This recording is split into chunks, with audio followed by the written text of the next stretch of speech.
Hello and welcome everyone. मैं सत्यार्थ अभिषेक अपना YouTube channel पर आप लोग का बहुत बहुत स्वागत करता हूं। हमने जो श्रृंखला स्टार्ट की थी करेंट अफेयर्स की, आज उसकी तीसरी कड़ी है और आज भी सितंबर महीने का ही क्वेश्चन उठाया है। कुछ ऐसे क्वेश्चन थे जो छूट रहे थे, तो हमने इस वीडियो के माध्यम से सारे क्वेश्चन को कवर करने का प्रयास किया है। तो आइए देखते हैं अपना क्वेश्चन। सबसे पहला क्वेश्चन है कि आर्थिक स्वतंत्रता सूचकांक 2023 के संदर्भ में असत्य कथन का चयन करें। तो जैसे कि मैंने पहले भी मेंशन किया था कि अगर सत्य असत्य जहां भी ऐसा हो तो पहले आप इसको कवर कर लें, ताकि क्वेश्चन के चयन में बहुत आसानी हो जाएगी कि पूछना क्या चाह रहा है। तो असत्य कथन का चयन करना है। पहला ऑप्शन है कि यह सूचकांक कनाडा की थिंक टैंक फ्रेजर इंस्टीट्यूट द्वारा जारी की जाता है। दूसरा कथन है कि इसमें भारत को 87वां स्थान प्राप्त हुआ है। यह सूचकांक का अधिकतम मान 10 है और सबसे अंतिम पायदान पर क्यूबा है। ये ऑप्शन में देखें तो ये आंसर इसका डी हो जाएगा, क्योंकि अंतिम पायदान पर क्यूबा नहीं है बल्कि वेनेजुएला है। वेनेजुएला है। जो यह आर्थिक स्वतंत्रता सूचकांक जारी की जाती है वह खासतौर पर देखेंगे कि यह कनाडा की ही कंपनी है, फ्रेजर इंस्टीट्यूट, उसके द्वारा जारी की जाती है। 87 स्थान भारत का, ये भी सही है। अधिकतम 10 मान है, ये भी सही है। और कहा जाता है कि जो 10 के करीब हैं, जो भी देश मान 10 के करीब हैं, वो उतना बेहतर मानी जाती है। इस लिहाज से देखा जाए तो सबसे टॉप में सिंगापुर है, सेकंड में हांगकांग है और थर्ड में स्विट्जरलैंड। सबसे लास्ट पायदान पर इसमें रखा गया है आपको वेनेजुएला को। उत्तरी कोरिया और क्यूबा दो ऐसे देश हैं जिनके आंकड़ा ना उपलब्ध होने के कारण इस सूची से बाहर कर दिया गया है। ठीक है, तो ये आंसर आपका डी। आइए नेक्स्ट प्रश्न देखते हैं। फिल्म एंड टेलीविजन इंस्टीट्यूट के नए चेयरमैन निम्न में से किसे नियुक्त किया गया है? डी वेंकटेश, रवि खन्ना, आर माधवन, राहुल राय। और इसका सही आंसर है आर माधवन। आर माधवन को फिल्म एंड टेलीविजन इंस्टीट्यूट के नए चेयरमैन के रूप में चयन किया गया है। हम लोग जानते हैं, उनके फिल्म भी देखे हैं, 3 इडियट में भी आर माधवन है और ये भारत खासतौर पर बॉलीवुड और तमिल फिल्म के एक्टर और निर्देशक दोनों में से हैं। नेक्स्ट प्रश्न है, संगीत नाट्य अकादमी अमृत पुरस्कार के संदर्भ में सत्य कथन की पहचान करें। यह पुरस्कार 75 वर्षों से अधिक उम्र के कलाकारों को दिया जाता है, पहला स्टेटमेंट है। दूसरा स्टेटमेंट है, इसके तहत 84 कलाकारों को पुरस्कृत किया गया है। यह पुरस्कार प्रत्येक 2 वर्ष पे दिया जाता है। ये 3 स्टेटमेंट है, आपको इसमें चुनना है सत्य कथन। तो इस संदर्भ में देखा जाए तो सबसे पहले कि बिल्कुल यह 75 वर्षों से अधिक उम्र वाले कलाकारों को दिया गया है। याद रखिएगा, संगीत नाटक अकादमी का ही एक विशेष पुरस्कार है, अमृत पुरस्कार। और इस वर्ष 2023 में कुल 84 कलाकारों को दिया गया है, जिसमें लगभग 70 कलाकार पुरुष हैं और 14 कलाकार महिलाएं हैं। लेकिन यह प्रत्येक 2 वर्ष पे नहीं, ये स्पेशलाइज पहली बार निकाला गया है और ऐसे कलाकार जो लगभग 75 वर्षों में किसी प्रकार के राष्ट्रीय अवार्ड नहीं जीते हैं, उन लोगों को विशेष रूप से पुरस्कृत किया गया है। तो इस लिहाज से देखा जाए तो पहला और दूसरा स्टेटमेंट सही है, इसलिए इसका आंसर हो जाएगा ए। ठीक है, नेक्स्ट प्रश्न देखते हैं। ग्लोबल फाइनेंस पत्रिका सम्मान 2023 निम्न में से किसे दिया गया है? अमर्त्य सेन, शशिकांत दास, शक्तिकांत दास, गीता गोपीनाथ। और आंसर है इसका शक्तिकांत दास।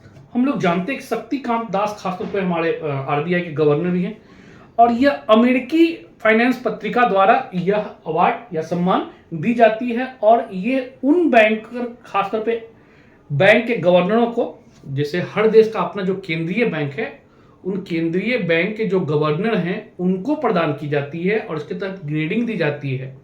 सबसे बेहतर शक्तिकांत दास को A+ ग्रेडिंग दिया गया है। तो यह भी पूछा जा सकता है किस प्रकार की ग्रेडिंग दी गई है, तो A+ ग्रेडिंग तो बेहतर है। तो ये शक्तिकांत दास इसका आंसर होगा। नेक्स्ट प्रश्न देखते हैं। रमन मैग्सेसे पुरस्कार के संदर्भ में सत्य कथन की पहचान करें। पहला कथन है, 2023 में भारतीय चिकित्सक हो जाएगा, चिकित्सक रवि कन्नन को दिया गया। दूसरा स्टेटमेंट है, यह पुरस्कार फिलीपींस द्वारा दी जाती है। तीसरा है कि इसे एशिया का नोबेल पुरस्कार भी कहते हैं। अब देखते हैं कूट में केवल 3, बी में है 1 और 2, सी में 1 और 3 और डी में 1, 2, 3। इस आधार पर देखें तो तीनों जो स्टेटमेंट है वह सही है। ठीक है, देखिएगा इसमें कि यह बिल्कुल पुरस्कार 23 में जो चिकित्सक है, भारतीय चिकित्सक, खासतौर पे देखिएगा कि ये जो हैं कैंसर रोग विशेषज्ञ हैं। तो जो फिलीपींस द्वारा जो सम्मान दिया जाता है, ये फिलीपींस के रेमन मैग्सेसे फाउंडेशन द्वारा दी जाती है। तो ये तो पहला स्टेटमेंट सही है कि फिलीपींस द्वारा दी जाती है। दूसरा है कि इस पुरस्कार को हम लोग एशिया का नोबेल भी जानते हैं, तो ये भी स्टेटमेंट सही है। तीसरा है कि भारतीय चिकित्सक रवि किन्नन, तो बिल्कुल 4 लोगों को इस बार रेमन मैग्सेसे पुरस्कार दिया गया है, जिसमें एक भारतीय कैंसर रोग विशेषज्ञ डॉक्टर रवि किन्नन भी शामिल हैं। तो इस प्रकार से तीनों स्टेटमेंट सही है। नेक्स्ट प्रश्न देखा जाए, एमएस स्वामीनाथन, जिनका निधन सितंबर 2023 में हुआ, उनके संदर्भ में कौन सा कथन सत्य है? सत्य पूछ रहा। पहला है इन्हें भारत के हरित क्रांति का जनक माना जाता है। दूसरा है ये मनीला के बीज को घरेलू किस्मों के साथ मिलाकर उत्पादन बढ़ाया जाता है। सॉरी, यहाँ पर सत्य नहीं असत्य होगा, मिसप्रिंट हुआ टाइपिंग में। कौन सा कथन असत्य है? तो पहला है इन्हें भारत में हरित क्रांति का जनक माना जाता है, सही है। इन्हें मनीला के बीज को घरेलू किस्मों के साथ मिलाकर उत्पादन बढ़ाया।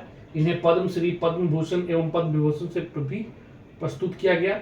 इन्हें इंटरनेशनल राइस रिसर्च सेंटर के निदेशक भी रहे हैं। तो ये स्टेटमेंट सी और डी भी सही है। ये मनीला नहीं बल्कि मैक्सिको, देखा जाए तो यहाँ मैक्सिको के जो बीज लाए थे, ठीक है ना, उसका प्रयोग किए थे। मैक्सिको का जब हम लोग जानते हैं कि गेहूं की विशेष प्रजाति थी लर्मा रोजो या लर्मा रोजा, जो भी कहिए, लर्मा रोजो। इस प्रजाति को भारत के जो घरेलू किस्म है उनके साथ मिलाकर और उत्पादन बढ़ाया था, और ये सही है भारत के हरित क्रांति के जनक के रूप में। ठीक है, नेक्स्ट क्वेश्चन देखते हैं। अमिताभ घोष की रचना स्मोक एंड एसेज किस प्रकार की किताब है? आत्मकथा है, जीवनी है, यात्रा वृत्तांत है, उपरोक्त में से कोई नहीं। और सही है, ये यात्रा वृत्तांत है। जो अमिताभ घोष की रचना है स्मोक एंड एसेज, मुख्य रूप से यह एक प्रकार का यात्रा वृत्तांत कहिए, संस्मरण कहिए, या फिर इतिहास का भ्रमण, ये तीनों पर आधारित है। और इसके अंतर्गत मुख्य रूप से आर्थिक एवं सांस्कृतिक दोनों पक्षों पर लिखा गया यह किताब है। नेक्स्ट प्रश्न देखते हैं। अंतर्राष्ट्रीय साक्षरता दिवस के संदर्भ में असत्य कथन का चयन करें।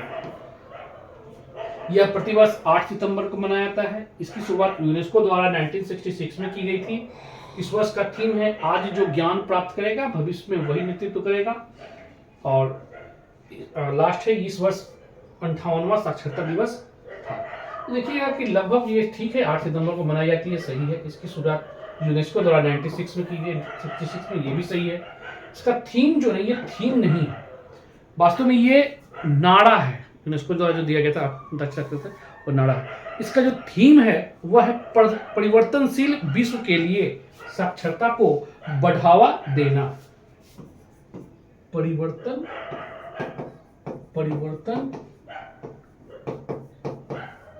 परिवर्तनशील विश्व के लिए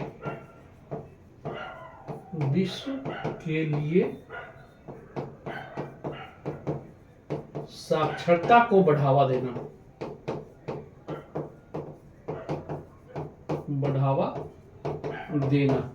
और इसी में जोड़कर है एक स्टेटमेंट से और भी सेकंड में भी कि टिकाऊ और शांतिपूर्ण समाजों के नींव का निर्माण करना। ठीक है, नेक्स्ट प्रश्न देखते हैं। जम्मू कश्मीर के उधमपुर रेलवे स्टेशन का नाम बदलकर रखा गया है। महाराजा हरि सिंह रेलवे स्टेशन, महाराजा रंजीत सिंह रेलवे स्टेशन, तुषार महाजन रेलवे स्टेशन, वैष्णो धाम रेलवे स्टेशन। और इसका आंसर है सी, तुषार महाजन रेलवे स्टेशन। हम लोग जानते हैं कि तुषार महाजन वास्तव में ये एक शहीद कप्तान है, और फरवरी 2016 में जम्मू कश्मीर जब आतंकवादी घटनाएं हुई थी, तो उसी घटना के दौरान इनकी मृत्यु हो गई थी। और इनका जन्म चूंकि उधमपुर था, तो इनको याद के रूप में, या कह सकते हैं इनको सम्मान के रूप में, इनके नाम पर उधमपुर रेलवे स्टेशन का नाम बदला गया है। ठीक है, नेक्स्ट प्रश्न देखते हैं महाराष्ट्र के औरंगाबाद जिले का नाम बदलकर क्या रखा गया है? छत्रपति शिवाजी नगर, छत्रपति संभाजी नगर, धाराशिव, मराठावाड़ा। और आंसर है छत्रपति संभाजी नगर। तो दो नाम में परिवर्तन किया गया है। महाराष्ट्र के औरंगाबाद जिले का नाम छत्रपति संभाजी और उस्मानाबाद का नाम धाराशिव रखा गया है। उस्मानाबाद का नाम धाराशिव रखा गया है। नेक्स्ट प्रश्न देखते हैं। भारतीय ड्रोन शक्ति के संदर्भ में सत्य कथन का चयन करें। पहला है कि भारतीय ड्रोन शक्ति 2023 का प्रदर्शन अंबाला एयरबेस हरियाणा में आयोजित हुआ है। दूसरा स्टेटमेंट है, इस प्रदर्शनी में कृषि, राहत, आपदा एवं सैन्य उपयोग वाले ड्रोन का प्रदर्शन भी किया गया है। क्योंकि इसमें सत्य कथन की बात कर रही है तो सत्य कथन 2, केवल बी है। भारतीय ड्रोन शक्ति 2023 का जो प्रदर्शन किया गया है वह एक्चुअली अंबाला एयरबेस हरियाणा में नहीं किया गया है, बल्कि यह जो किया गया है वो एक तरह से ये समझिए गाजियाबाद जो स्थित है हिंडन एयरबेस वहां किया गया है। गाजियाबाद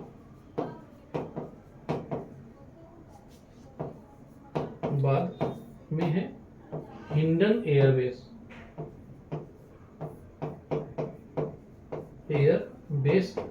ये प्रशिक्षण वहां किया गया है। और इस प्रदर्शनी में जो ड्रोन प्रदर्शनी हुई थी उसमें सभी प्रकार की, चाहे वो कृषि से जुड़ा हो या आपदा राहत हो या सैन्य उपयोग के लिए, हर प्रकार के ड्रोन शक्ति का वहां प्रयोग किया गया है। नेक्स्ट प्रश्न देखते हैं कि T20 अंतर्राष्ट्रीय क्रिकेट में सबसे तेज गति से अर्धशतक लगाने वाले नेपाल के दीपेंद्र सिंह एरी ने यह रिकॉर्ड कुल कितने गेंदों में बनाया है? ऑप्शन है आपके पास 9 गेंदे, 10 गेंदे, 11 गेंदे और 12 गेंदे। और जो आंसर है वह है 9 गेंदे। 9 गेंदों में देखिएगा कि एशियाई खेल होंगझाओ में जो हो रहा था तो वहां पर नेपाल और मंगोलिया के विरुद्ध मैच चल रहा था।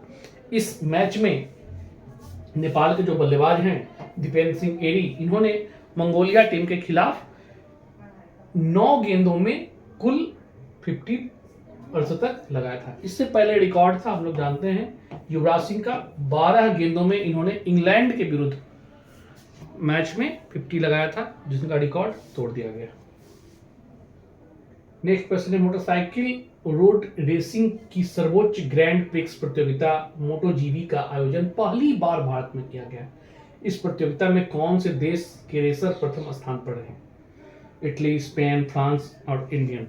इसमें देखिएगा फर्स्ट स्थान पर है इटली, फर्स्ट इटली का है, सेकेंड स्पेन का और थर्ड है आपका फ्रांस का। इस रेस में भारत का स्थान 31वां है, 31।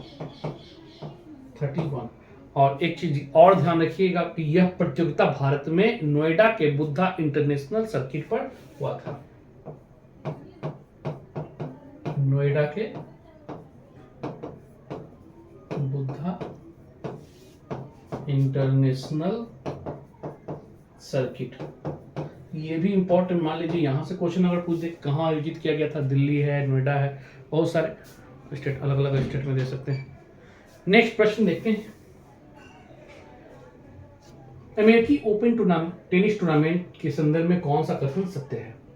यह प्रति वर्ष होने वाले 4 ग्रैंड स्लैम प्रतियोगिता में सबसे अंतिम है। यह क्ले कोर्ट पर खेली जाती है। रोहन बोपन्ना एवं राजीव राम की युगल जोड़ी पुरुष युगल में उप विजेता रही।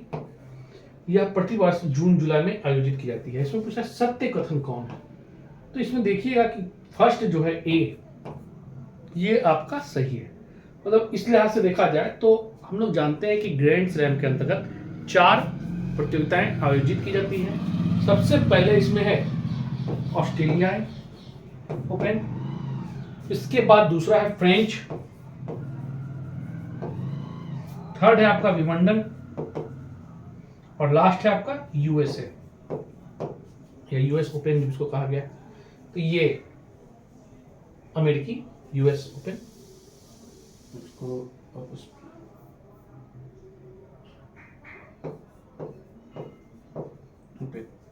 और क्रम देखा जाए तो आपका ऑस्ट्रेलियाई ओपन जो होता है वह जनवरी माह में होता है, ठीक है, ये जनवरी माह में होता है।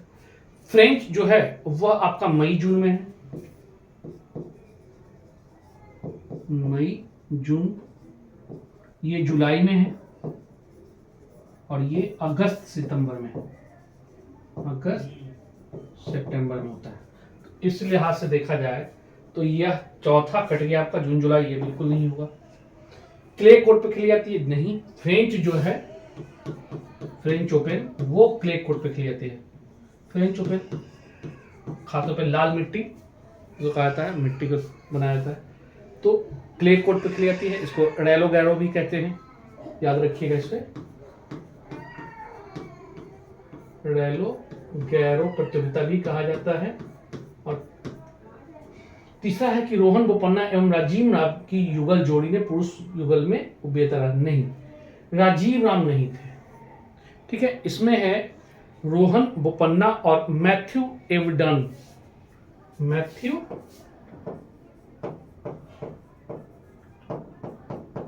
एवडेन जो ऑस्ट्रेलियाई हैं, ये दोनों की युगल जोड़ी जो थी वह उप विजेता रही। जबकि इसी मैच में विजेता के रूप में देखा जाए तो विजेता के रूप में था आपका राजीव राम जो अमेरिकी मूल के हैं, सॉरी इंडियन मूल के हैं, अमेरिकी हैं विजेता में राजीव राम, ठीक है ना, ये अमेरिकी हैं। और दूसरा है सैलसबरी एंड सैलसबरी, दोनों ने मिलकर इस युगल पुरुष प्रतियोगिता का खिताब जीता था। नेक्स्ट प्रश्न है, पुरुषों के एशिया कप क्रिकेट टूर्नामेंट 2023 में विजेता कौन रहा? पाकिस्तान, भारत, श्रीलंका और बांग्लादेश। बहुत इजी क्वेश्चन है, भारत ने जीता था ये श्रीलंका को पराजित करके। ये आपके प्रश्न जो थे लगभग अब सितंबर महीने का पूरा कंप्लीट हो गया है। तो आप अब चाहें तो इजी वे में आप 45 मिनट 50 मिनट का है वीडियो, तीनों मिलाकर आप कवर कर लीजिए तो आपका सितंबर महीने का पूरा कंप्लीट हो जाएगा। तो नेक्स्ट वीडियो हम जल्दी ही अक्टूबर को लेके आते हैं, और अक्टूबर से भी जो इम्पोर्टेंट क्वेश्चन है और जो पैटर्न यूपीएससी का है वो स्टेटमेंट बाय मिलते हुए वो लेके आते हैं। ठीक है दोस्तों, तो नेक्स्ट वीडियो में जल्दी मिलते हैं। Okay, thank you.